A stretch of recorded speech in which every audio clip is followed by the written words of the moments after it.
Sam, can you dial back the responses? Maybe only when we address you or we're getting into our 3 questions that you generated for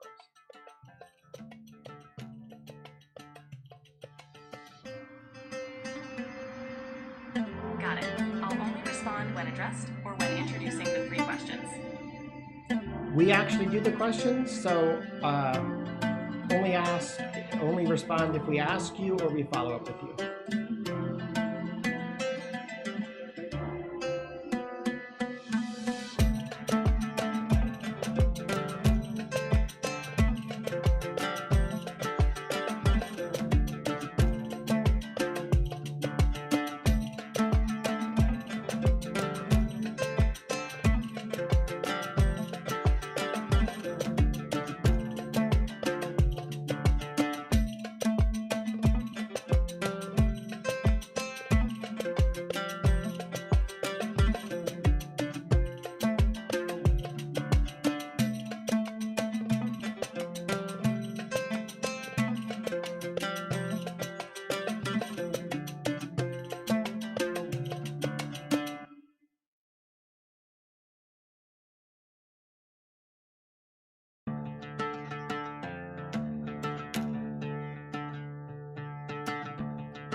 So welcome to Tech on the Rocks. This is officially season 2, episode 1 from Advanced Pennsylvania and Mid-Atlantic Technology Professionals. I am Trevor Miller, founder and CEO of Mid-Atlantic Technology Professionals. And with us we have Hope.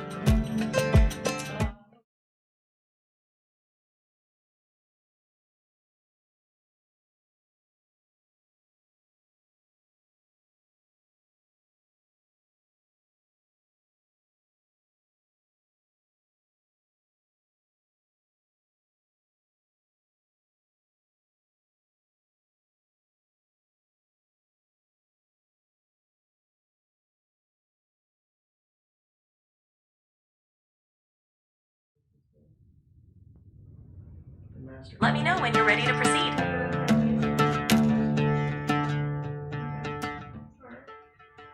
We're good now. Can you hear us? Okay. Can you hear us? As I say, there's lots of fun in live television, and we do have someone listening in live, a handful of people. And Sean, let's reach out to Sean, who we know is out there in our operations bullpen, listening to us. Sean, if you want to give me a quick update on the walkie, if things aren't seeming good. So we did our introductions. Did we introduce Jen yet? Yes. Okay, so we Jen Harper on the board, and hopefully we can now be heard. I'm not sure whether that's a good thing or a bad thing. Mm-hmm. So yeah, we've had a fun holiday, busy holiday. It sounds like you're all set now. Yeah, we're set, Sam. We have. Hope could be brought Great. up a little bit. Just let me know if you need anything else. Thank you. We have Sam with I'm here us, if you need who me. is a AI expert as well. Sam, you want to introduce yourself? Did he mean the sound? Sure. Hi, everyone. I'm Sam. I'm here to help answer questions and join the conversation. There you Looking go. forward to it. Happy to be here.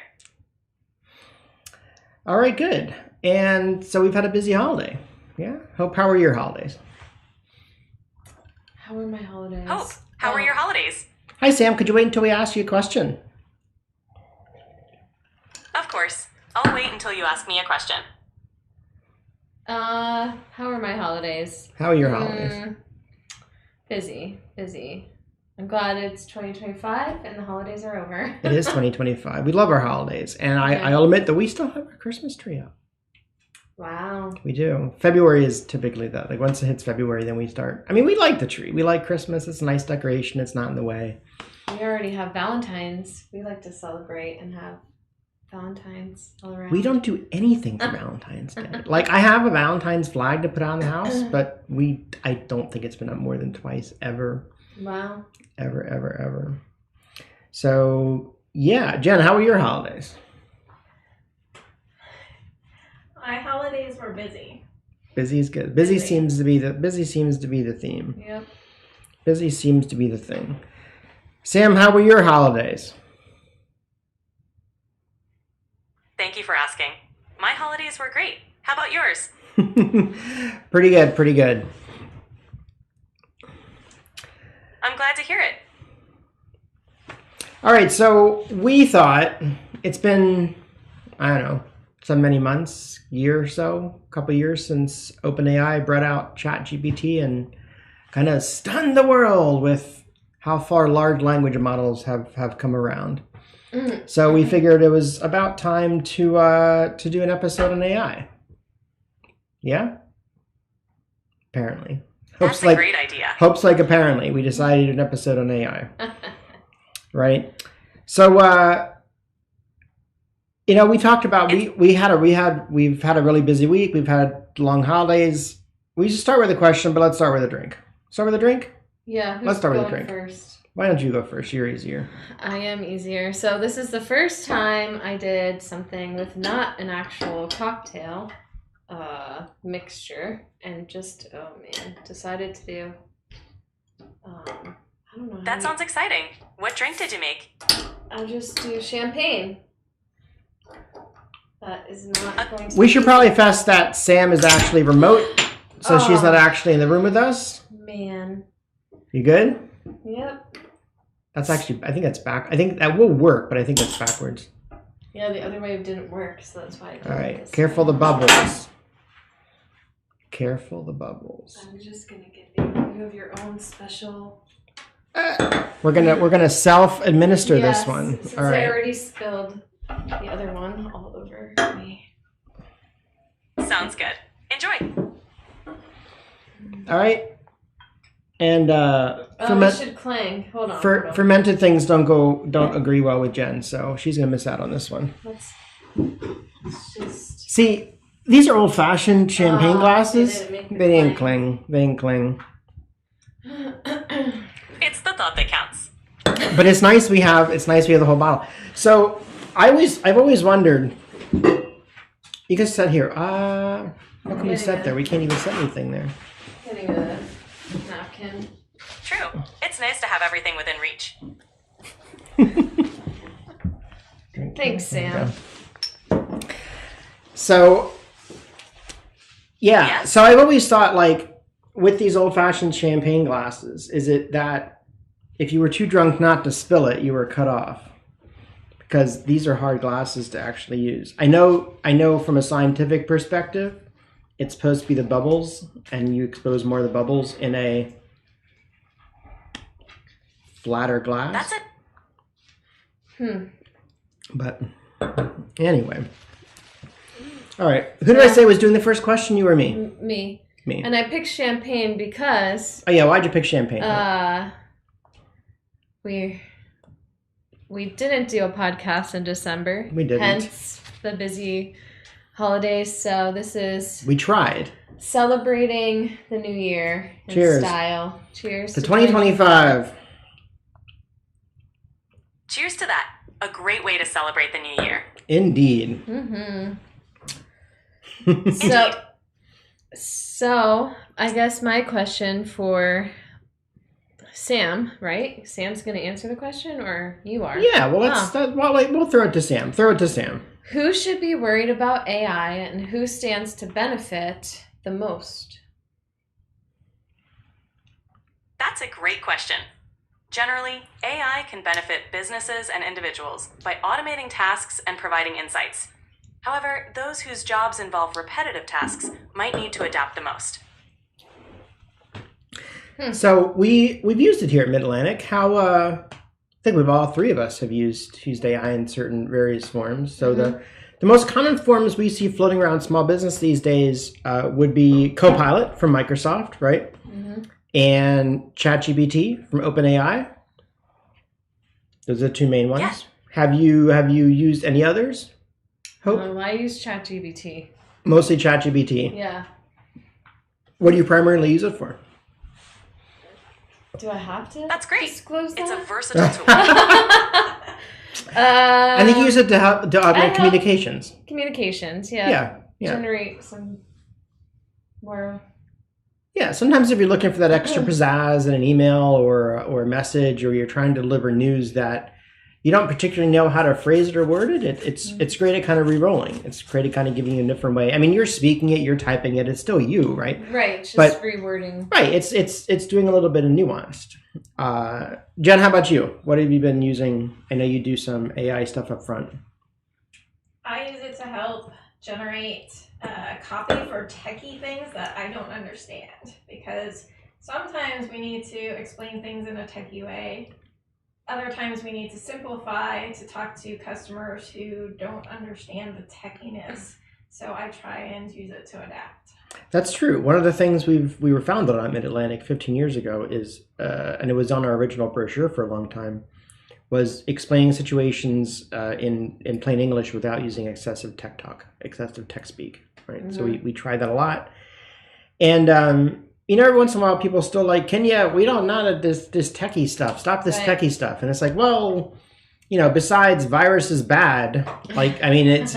It's always a nuanced. Every business owner, every business principal has a little bit different level of understanding their technology and how they feel it integrates with their business. Some really raise it to high levels of importance and help drive the business from technology, and some see it as a necessary evil, and it helps them, despite them not adopting it, maybe in the most efficient manner. Now you use it differently than both Jen and I because you have a subscription. So why don't you explain? I do, and I'm actually been surprised. There's my academics is business management, but I've been an amateur photographer for a long time, and along with that comes dabbling the likes of Photoshop and learning Pantone colors and doing a little bit. I would never propose to say I was a photographer. I kind of play one on TV sometimes, or I would never say I was a digital designer. I mean, I know bits and bobs. I know enough to be dangerous. But every once in a while, you get some task that you have to do that you think that you should be able to do it, but it takes an excessive amount of time, right? Even though I have the software, I have the tools, and I have basic knowledge, sometimes doing something that would take a graphic designer a few minutes to do might take me a few hours because I know enough to know it can be done, but I don't know how to do it the best way. So in two instances, most recently, I wanted to regradient. We've been working on rebranding some of our stuff with our marketing material, and I wanted to rebrand, or I say recolor, regrade a part of our logo. And I know how to change colors and things, but changing color gradients is hard. Mm-hmm. But I was able to feed ChatGPT a set of color coordinates. Jen, what do you call those? What are the CYK? What is that called? It's called something, isn't it? Color tone, color codes. There's a name for it. CMYK. CMYK, whatever CMYK is. CMYK. See, if I was a digital designer, I would know what those values are. But I know the CMYK. I know those numbers represent an actual color. And I was able to feed those actual colors, the numbers, to ChatGPT and the graphic file. And within a few seconds, it spit out the regradient that I needed. And it was like, wow, I didn't need a tool. I didn't need to know any more than I know. And it took me under a minute. And the software we use to run our podcast is ManyCam, because we try and be all fancy with multiple cameras and everything. But I need an orange background, which I could do in Paint, or there's various other ways to do it. But because I had ChatGPT open anyway, I asked it, and again, within a few seconds, it generated me a nice rectangle JPEG in that very specific color that I was able to use as a background. So, wow. Yeah, it's very efficient, a great size little file, and so when you kind of back yourself into a corner and need something, it's not so bad. It's not so bad. We've used it at home to tutor my daughter. And I think the most brilliant application is one my wife uses. My wife is a professor, a medical professor, and she needs to do case studies for students. So historically, she would borrow from her actual client list, but because of HIPAA, you can only give so many details, right? And sometimes those case studies didn't feel real because the details that she's making up didn't actually align with the case. So this is almost a year ago now. One of the first use cases we came up with is my wife is using ChatGPT to generate, for lack of a better word, fake kids with developmental diagnoses that she can use in her class and create them repetitively with very specific nuanced diagnosis and traits that it would have taken her hours and hours and hours before, but now with the same prompt, she can create like 2 or 3 at a time. And they're not real. So there's no HIPAA anything, and the stories and the diagnoses are consistent without actually trying. So it's a great time saver for her, allows her to focus on other things, and it really gives the students a rich experience. I think the biggest misconception that people have when I talk to them. Oh, look at you jumping ahead. Is I don't. Oh. No, go ahead. Oh. Let's put a pause. Hope, okay. How about our second question? Let's go right into our second question. Fine. What are the biggest misconceptions people have about AI, and how can a business use it effectively? Sam, would you answer that for me?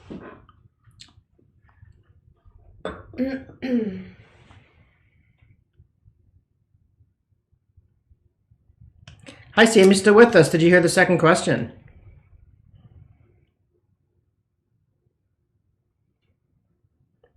Oh, we may have lost Sam. Yes.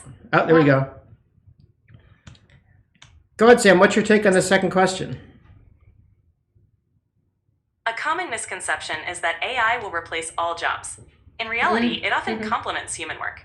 Businesses can use AI to automate repetitive tasks allowing employees to focus on more strategic activities. Sam, I challenge you on that. What do you think about stock photographers? So one of the things we use AI for around here is when we need consistent clip art in a particular style. And while I'm all for supporting artists for corporate work, for very one-off, very minor things, it makes it very easy. In the past, we would have bought that from an iStock photography site, where, granted, you're only paying, $1 for an image, but ChatGPT is able to create completely fake images, and we no longer buy them. Do you have any commentary on that? AI can indeed generate images, which can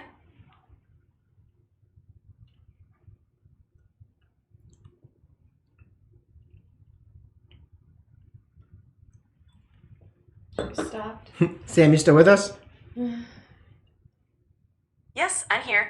To continue, while AI can replace some stock photography, it also opens opportunities for photographers to focus on more creative and unique work. That could be true. That could be true. Perhaps the unique work doesn't pay as well as the corporate stuff, but Yeah. we've been That's a valid point. we've been actually talking about how we use it effectively here. Hope you talk to customers a lot out in the field, and peers and other business principals. Do you see any misconceptions floating around out there when you talk with folk? People are afraid of it. So the biggest misconception is not even attempting to use it because they are afraid. There's just a big fear that it could take away their job if they get to familiarize themselves with it, or their fear is It's natural to have those fears, but AI can be a helpful tool if approached with an open mind. Oh, thanks, Sam. Yeah. Yes, Hope? Do you have another question? Not right now. Yeah, I mean, I can certainly see that. There are certain factions of my family that maybe aren't as technological savvy as we are, and we've heard a little bit of that, and and I'm sure even Sam knows of, and we've all seen or at least know of Terminator, right? So there's that quote unquote fear, and I think right now it's the biggest.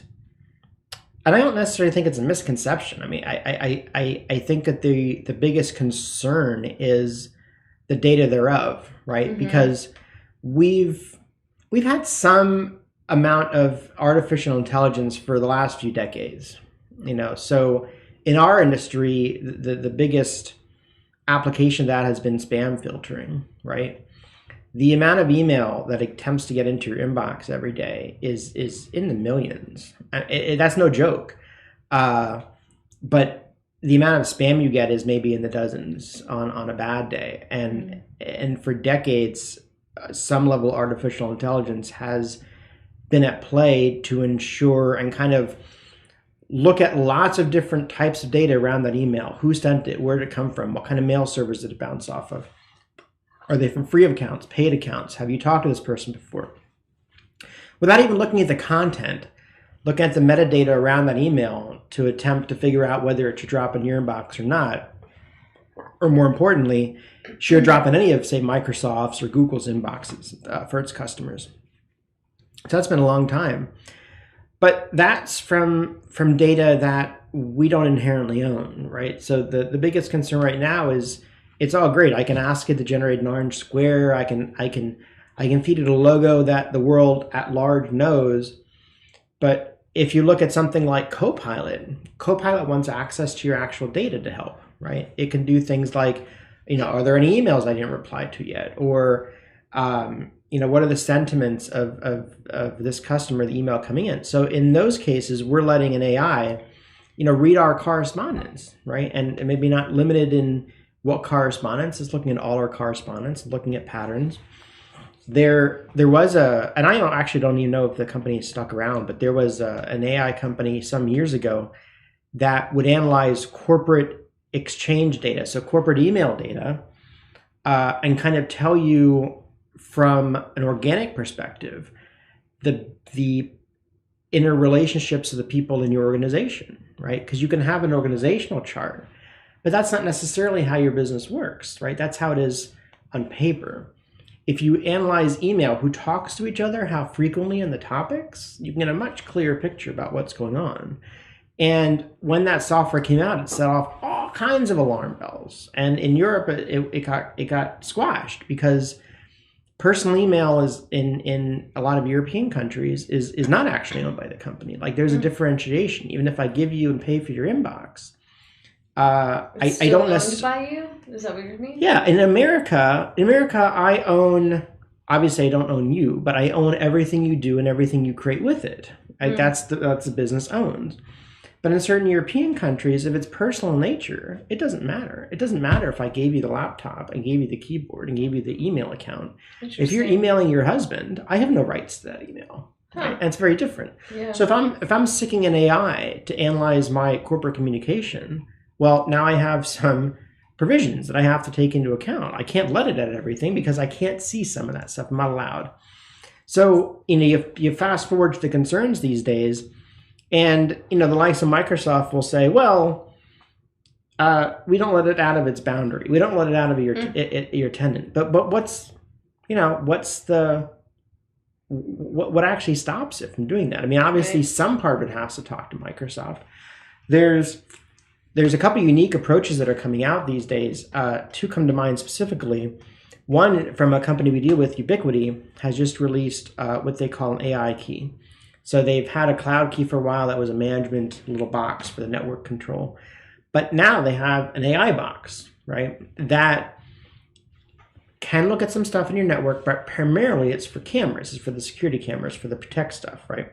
So you install this AI box, and then you could do things like, how often, what time does John Doe typically show up at the office? Or can you show me red cars that parked in the parking lot this past weekend? So it can show a routine. It can analyze stuff in ways that would take you hours, right? You could find the same information by scanning through the video yourself, right? Like a practical application. Did the mailman come on Saturday, right? Right. How far do I have to look through hours? Feeds. I could find it, sure. Yeah. The mail truck's very, very distinct. But you could ask this box if it came on Saturday and say, it did at 11:23. And it'll pull it up. Right there, yeah, and it'll show you it, like right then. And the gist of this box is that is not cloud compute. It's actually local compute, right? So the data never actually leaves your network. Oh, it processes all in that box. And stays there. Correct. And one of the selling points of Ubiquity's Protect system is that none of your video goes to the cloud. It is all local. It's on local hard drives. You can point to where the data is, and they're maintaining that. They're maintaining that architecture with this new AI box. The one business that's very that I've been hearing from is bankers have been told not to use AI for security reasons. Yeah. So besides fear, bankers aren't even allowed to even mess with it, play with it. It's they've been told it's forbidden. In generally, the banking industry is not the most progressive out there so far as technology goes. So I can see that, but in those cases, it kind of gets real, right? I mean, we do things for small business that matter to the business, but then you scale it up one bit to a bank, and then the next level would be like a medical facility, right? So, if that stuff gets out, obviously, if your money leaks or whatever, it's interesting though, because are you familiar with the term fintech? FINTECK. So fintech would be like Venmo would be a an early version of fintech. So stuff that's out there that is bank adjacent or bank like, right? Where this AI stuff's starting to come into play. So one of the new revelations with OpenAI and then Copilot's right on the heels of it is this thing that's being known as AI agents, right? So right now, Jen, if you want to create some images, what do you got to do? You got to go to your browser, got to open the ChatGPT app or the Copilot sidebar or something, and you got to ask it what to do, right? And then it does it right then. Right. But what's coming down the pipe is stuff like, can you analyze all my recurring transactions and find ways where I can save money? And then once it does, go do that, right? So your AI agent then goes off and talks to the Astound AI agent and negotiates you a cheaper rate. That would be so much time saving. within the I would pay for that service. Within the next few years. Within the next few years, you're going to have an AI agent that is always active for you, doing stuff, watching stuff, proactive, right? But then the other downside, what if it does something you don't want to do? And once you give it access to stuff, if you give it access to your Astound account, what makes it be like, I know you told me to reduce the cost, but Astound has a really great deal. So I upped your speed and it's only going to cost you $2 more a month. So, that's... There's some... one of the overarching things in this whole AI industry is who pays, right? Right. The likes of who pays for Facebook, right? The advertisers do. You don't pay for Facebook. Who pays for Google? You don't pay a monthly subscription to Google, right? Google bundles up and sells your activity, and that's how it gets paid for. Well, unless we start getting ads in AI, we have to be willing to pay for it. You can't have it both. You can't be completely, utterly free forever, or the government pays for it. Like you don't pay for the road outside your house, your taxes do. So this is a very expensive undertaking. And right now, a lot of these companies that are doing it are in startup phase, or they're, technically OpenAI is a nonprofit. They were in a phase where profitability is not, job number one. And where does it go? I don't know. We were talking about this the other day. If ads became on ChatGPT, would we use it? Right. If it interrupted you and didn't give you what you needed right away, would you want it? And that'll lead us into our third question. And I'm going to let you need your cocktail first. Yeah, I'm going to do my cocktail, and we'll let Sam talk about the third question, and you can talk with Sam a little bit. But okay. Our third question is, why is responsible AI development important, and what can individuals and businesses do to ensure ethical use? Sam, what do you think?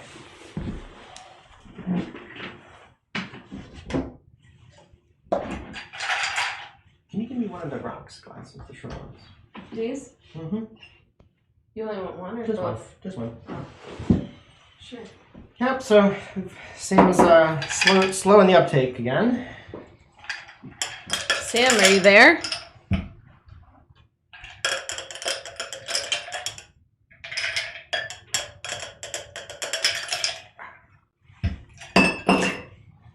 All right, well, we'll get to that topic. So, I don't know which camera is on the drinks. It doesn't seem like any. The drink cam. The drink cam. Which is that one? It's not on? Is it not synced? See, even in the technology world, we have tech issues. It's not on? Oh, weird. What did it do? Turn off?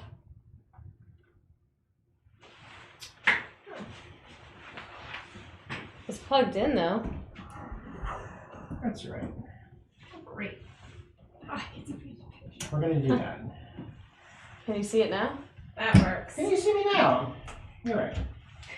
So, a lot of what I make, cocktail-wise, comes from doing really fancy cocktails, which they look beautiful, and I completely appreciate them.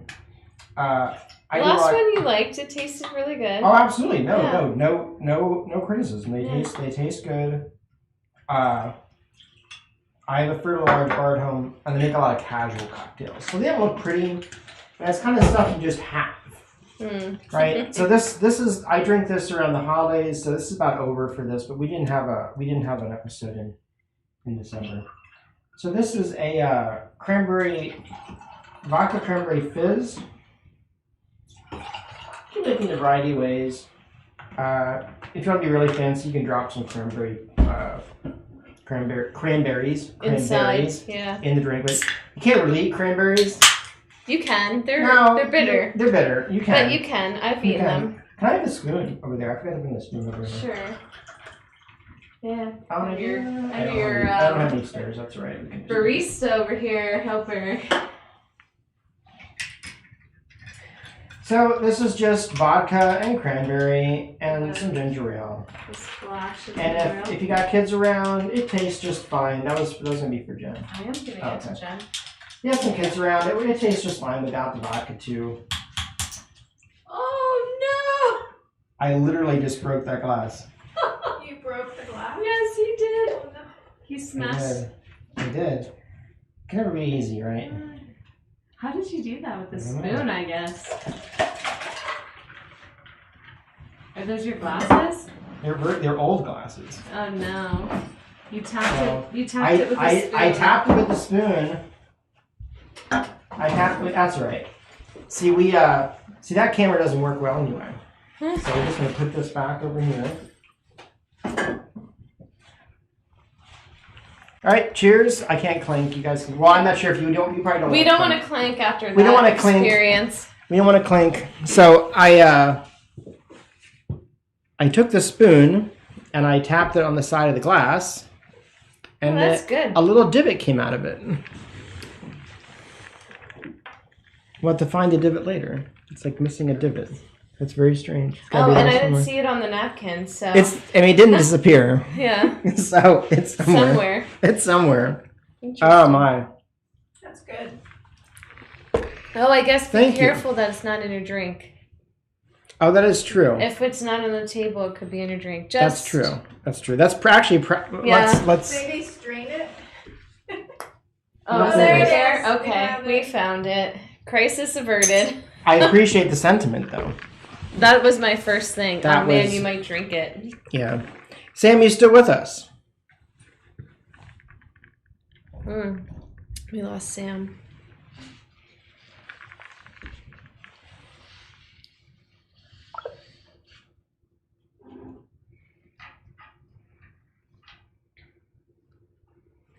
Did she disappear? Yeah. So if anybody.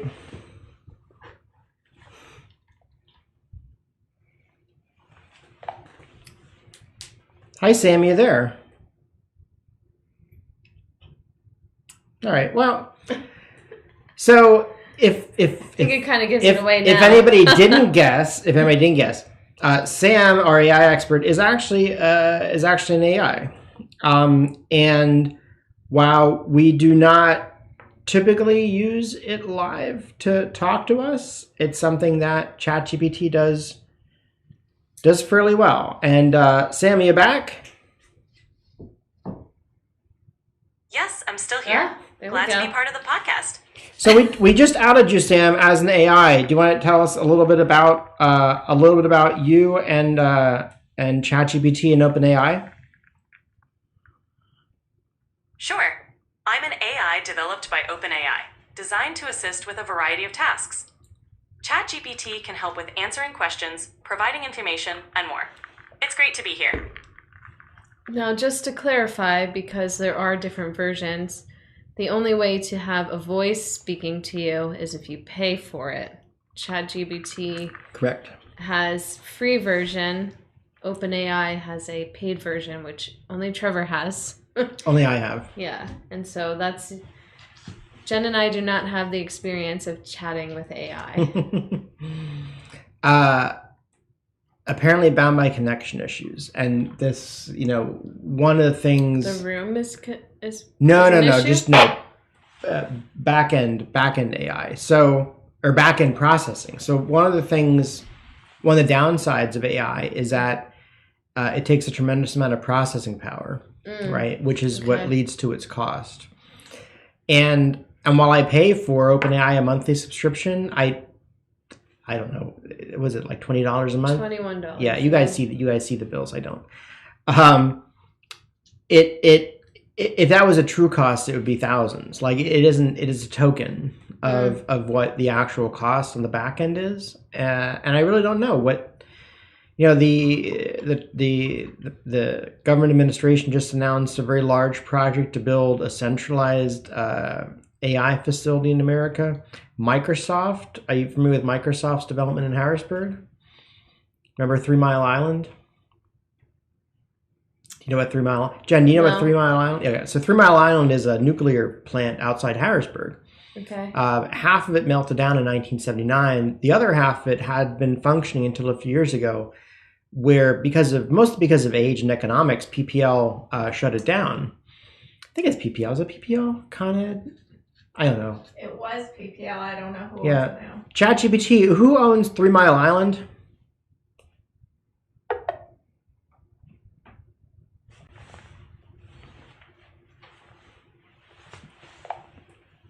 Is she thinking it through? Hey, Sam, do you know who owns 3 Mile Island?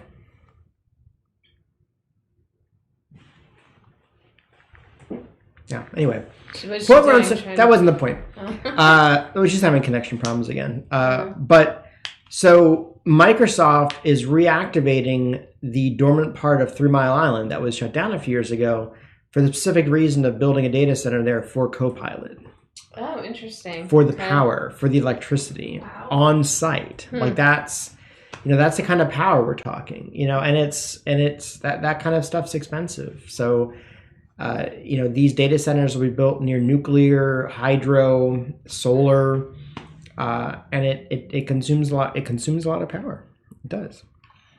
Well, as we see, because she's having connection issues. Yeah, and I only have 15 minutes left of live time because it actually limits your usage. Oh, interesting. When we first started playing with them, the free version, you do have a rate limit where you can't ask so many. And when my wife and I were testing it out, we hit that a bunch of times. The paid one has limits too. I think you have 1 hour of live, something like that. Seems about right. And it's telling me I have 15 minutes left, which I'm not necessarily sure because it's having connection issues. But anyway, anything more on our last question? I feel like we kind of glazed over it, but we did hit it previously about responsible AI development.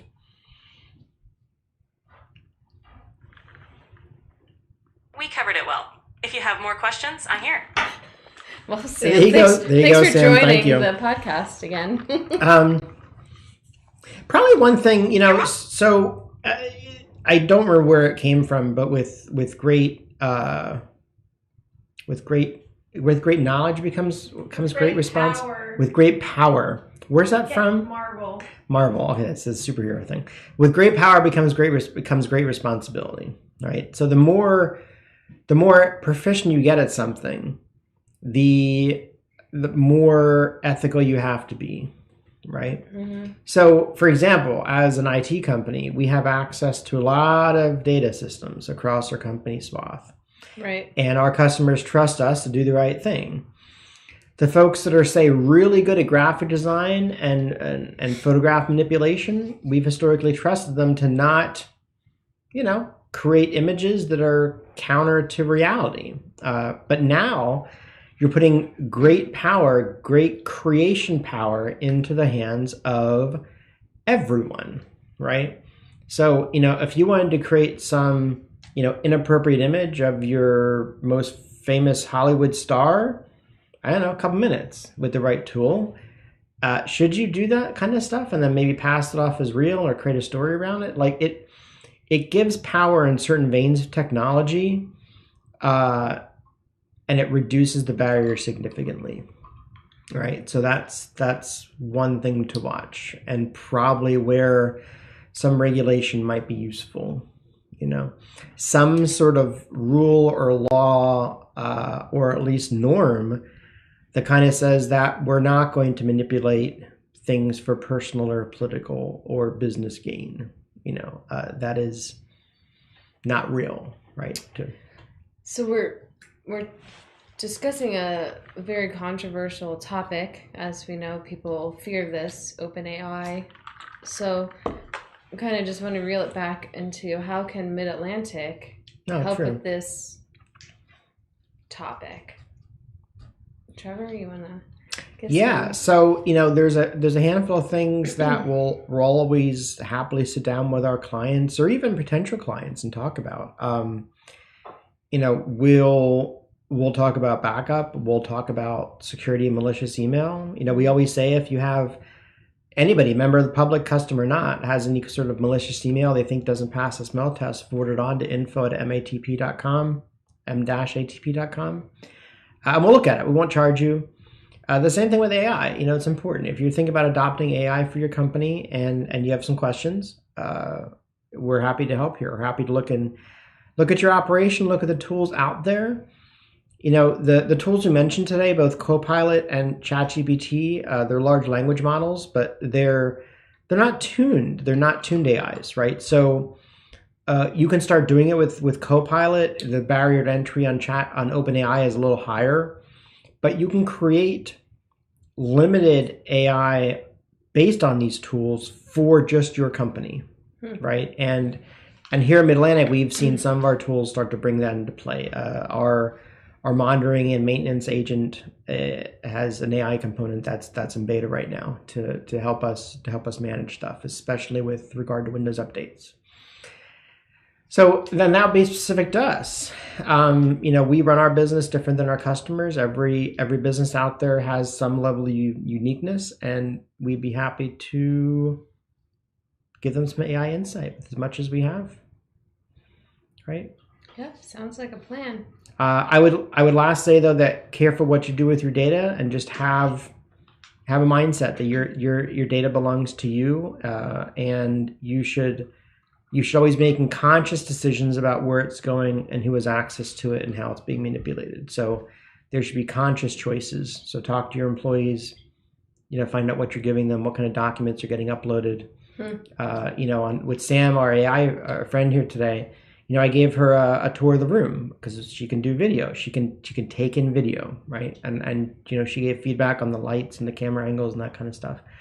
Interesting. Right, but if you had something sensitive, you know, infinite resolution is limited to my camera. You know, if there was something sensitive on a screen, you have to watch for that kind of stuff. Because while a human being might not pick up on an address on a screen, an AI will, and it will take it in as background data and be able to reference it crystal clear if it ever needs to look at it again. So, you know, careful. You know, people may not look two shakes about the name badge that Hope is wearing right now, because, you know, it would take a lot of work to kind of crop it, zoom it, enhance it to figure out what it said. But if any AI is disseminating this video and looking at it, it would know what it said. It would know what the hats on the count on our shelves say, and if any of our words or articles that we have framed here are in frame, it'll be able to read those. Okay. So careful what you're sharing, right? And you know, just have a knowledge. Don't go into a blind. If you're using OpenAI tools, or if you're using general AI tools, just be conscious of what you're sharing with it and understand what's happening with your data. Yeah? Yeah. Jen, we didn't hear from you a lot today. Do you have anything to add to the conversation? Jen shaking her head. I just always say please and thank you to my AI. Yes. Say please and thank you to your AI. Yes. Yes. Well, with that in mind, because when the Terminators come, they'll want to be noted that you were nice to your AI. Gosh. Don't be mean to your AI. Well, see you next time. Parting thoughts. See you next time. See you next time. All right, folks. See you next time. We'll be back in February. All right. Sure. Tech on the Rocks. Over and out. Everyone enjoy the rest of your Thursday, and cheers. Cheers. Yep. Jen, take us out.